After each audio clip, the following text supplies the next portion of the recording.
চলুন সবাই মিলে শাক তুলতে যাই। আমি এখন যে শাকগুলো তুলছি এগুলোর নাম কি বলুন তো? অস্ট্রেলিয়ায় যে এই শাকগুলো আমি দেখতে পাবো আমি কল্পনাও করিনি কখনো।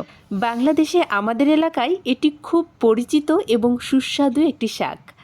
আপনাদের এলাকায় কি এই শাকগুলো খায়? আর আপনাদের এলাকায় যদি খেয়ে থাকেন তাহলে আপনারা কী নামে চেনেন? অবশ্যই কমেন্ট বক্সে জানিয়ে যাবেন কিন্তু।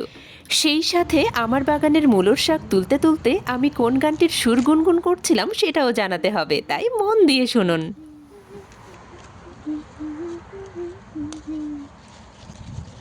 জানি তো কিচ্ছু বুঝতে পারেননি, আর বুঝবেনই বা কী করে?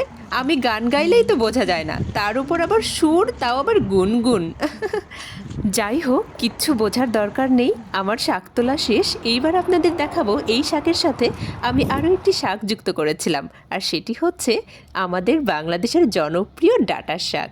এই শাকটি আমার বাগানেও হয়নি আর আমি কিনেও আনিনি, এই শাকটি পেয়েছি আমার এক দাদার কাছ থেকে। কি যে ভালো লাগছিল বলে বোঝাতে পারবো না। বিদেশের মাটিতে বসে দেশীয় খাবার খেতে যে কি অপূর্ব স্বাদ লাগে। দেশের মাটিতে তো সব কিছুই দেশীয়, কিন্তু বিদেশের মাটিতে দেশীয় স্বাদ মন প্রাণ সব ভরে যায়। যাই হোক, আবেগ দিয়ে পেট ভরবে না, এখন রান্না করতে হবে।